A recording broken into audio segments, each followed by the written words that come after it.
language learning is an uphill battle. Sometimes you feel like you're climbing and climbing and climbing and just not getting anywhere.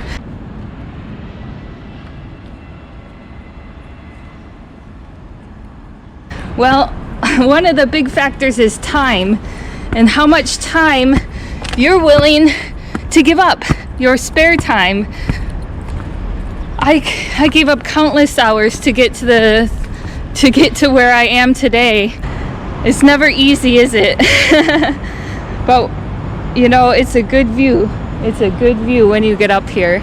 It's a very good view. Then you can enjoy all the fruits of your work once you get to the top of that mountain. Once you've done that overwhelming amount of work, you get up here. Woo!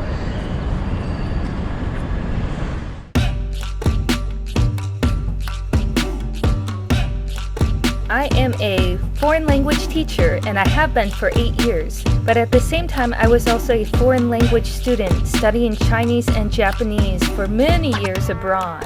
So I'm ready to give my tips and tricks, 20 tips and tricks for studying a foreign language. This applies to any language, not just Chinese or Japanese. These are things that I learned over the years that helped me, that I'm ready to share with you. Now, each method works for different people, but I feel like these are good things you could adopt. You can listen to music. You can listen to podcasts. You can listen to language audio lessons. Just listen to something. This is perfect time. This is a golden time to use. You're walking down the street, flip something on, listen to that target language, get into it, because this is really, really good time to use right now. Whenever you have some downtime, flip something on. I'm always listening to something as I'm walking around, but podcasts are more for advanced students. If you're a beginner, I recommend Pimsleur. It'll start you off with survival phrases. You'll get talking really fast. And I'm a long-term customer of theirs. I bought their entire Japanese series from beginner all the way to the highest level that they had and listened to them all. It's great because do you ever get the feeling that you forgot words that you learned almost immediately? Well, Pimsleur just gets repetition, and it tests you every couple of minutes on words you just learned, and that's their method, and it really does work very well, especially for survival phrases. Later, I moved on to Japanese Pod 101 and Chinese Class 101, and I really liked their audio series, especially because I thought it was just funny and entertaining, and that's really important because nobody likes boring audio lessons. So they did a very nice job with these, and they have printable PDFs, which I used a lot. Utilize your downtime while you're walking down the street. Take out your iPod or your phone or your iPad. Listen to some podcasts, listen to some audio lessons, and take advantage of this time. Textbooks. Now, most of the Japanese textbooks are focused on test taking, and I always have some mixed feelings about that. But these books right here, this series was pretty good. And you can not only get these in N1, which is the highest level of the Japanese proficiency exam, but you can also get them in some of the lower levels down below. Now, studying from textbooks is just one way to study. I know Japanese people will use this red plastic card to try to memorize long lists of words, and that's very focused on tests and sight reading. But I recommend using a book series like this. This is called Shadowing. And what's really good about these is they have a CD. It's always important that a book can talk to you, that you can hear the words and how they're supposed to be pronounced correctly by native speakers. That's why this comes with a CD. That's key. To be honest, I didn't care for a lot of the books published by the Japanese publishing companies, but the best book I ever found for studying Japanese was written in Chinese, because it's a heck of a lot easier to go from Chinese to Japanese rather than English to Japanese. But if you don't know Chinese, you can't read that one. Anyway, as for some of the Chinese books, my recommendation is the series by the Beijing Language and Cultural University. That was great. I did the entire series. And my next tip is that you read some novels, or at least short stories if you're more of a beginner, in your target language. That will help a lot, especially if it's a book you already read in your native language. After doing all this studying, you're going to need to talk to someone, you know. And that is how I reinforced most of what I learned through language exchange. That is meeting people and practicing languages with them. I met most people through this app called Hello Talk.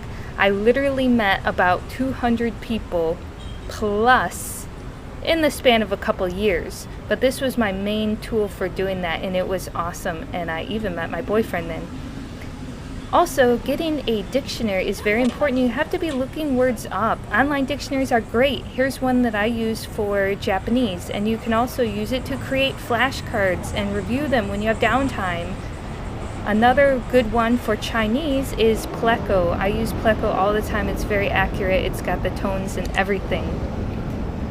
Next, it's important to practice Chinese and Japanese characters with a character app so you get the stroke order right, so you know you're writing it correctly.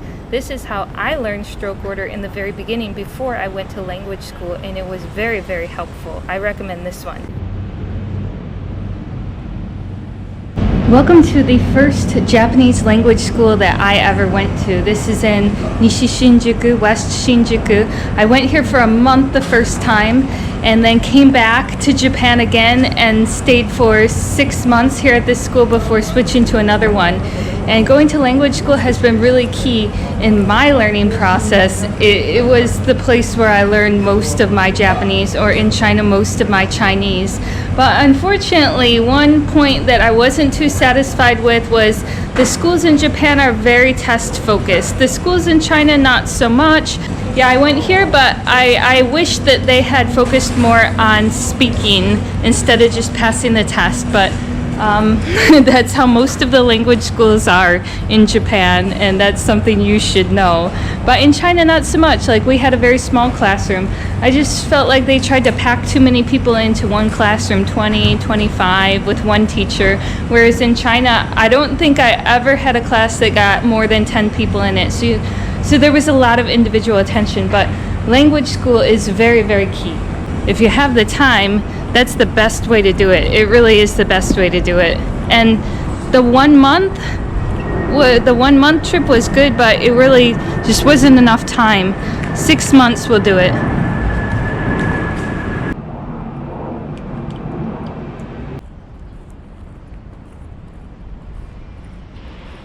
University classes, going to university in that country, or language school in that country. But if you don't have time for that, a tutor is always a good decision. I had a tutor on top of getting language school classes and university classes. I had several tutors, I think 1 in Chinese and 3 different tutors in Japanese. And a good thing about a tutor is, as you're climbing the mountain, as you're going up and climbing these steep hills, they're guiding you and they're correcting you, because self-study is very limited in that you don't have anyone to correct you. So a tutor, once a week, twice a week, an hour a week, 2 hours a week would help a lot. The more hours you do, the better off you'll be. But remember, with a tutor, at that point you're just going at your own pace, and there's no motivation like a group class that's gonna make you try harder and keep up with other people. So don't lose motivation while you're taking your tutor's class. Woo! Yes!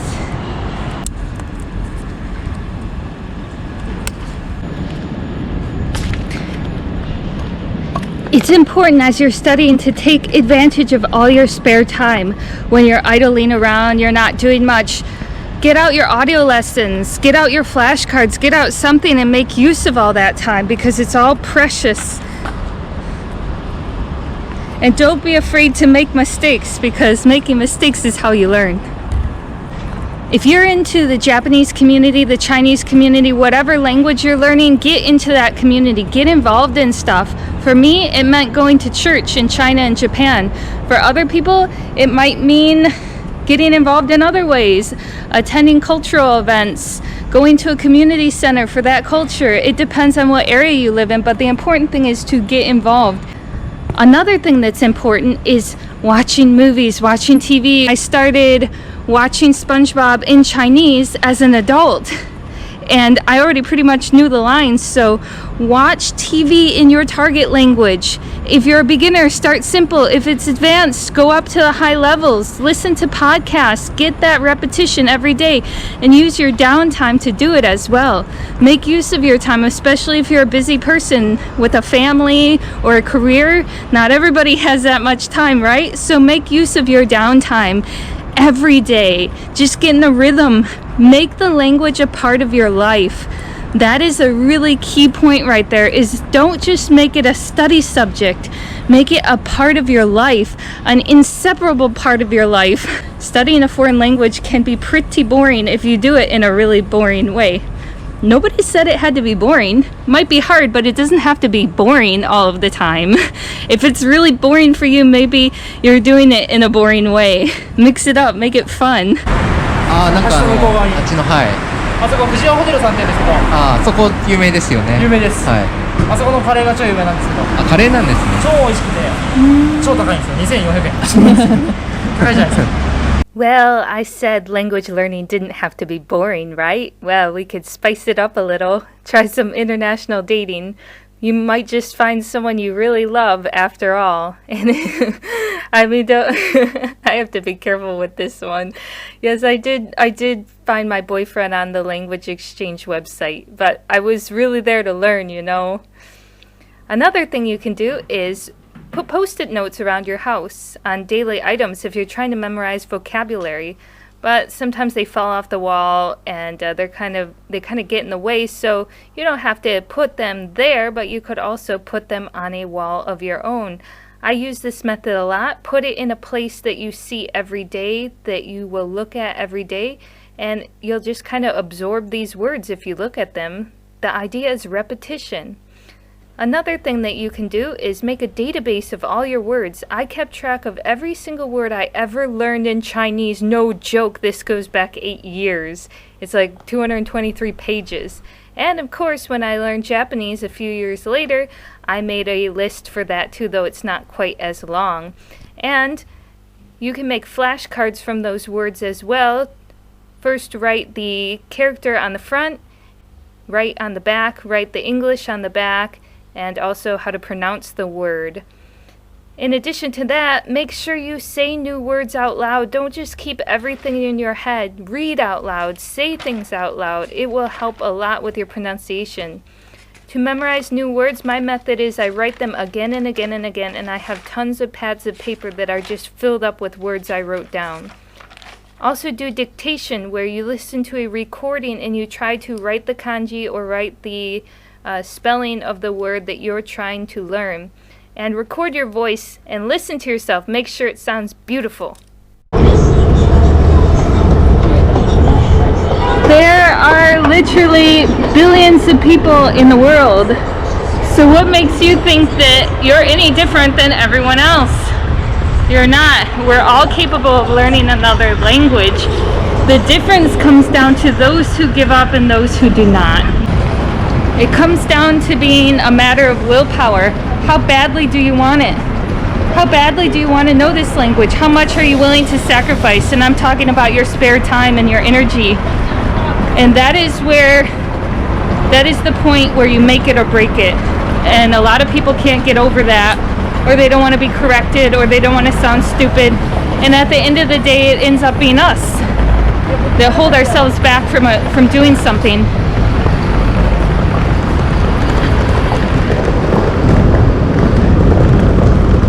At the end of the day, we're not that different from everybody else here. We're not.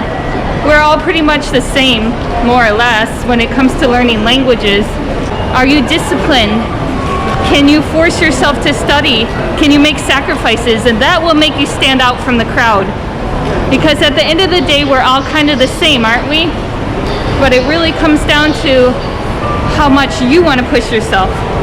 Okay, well, thanks for watching today. I think we learned a couple things about how to be successful with learning a language, and how at the end of the day, there's not too much difference between all of us here in this world.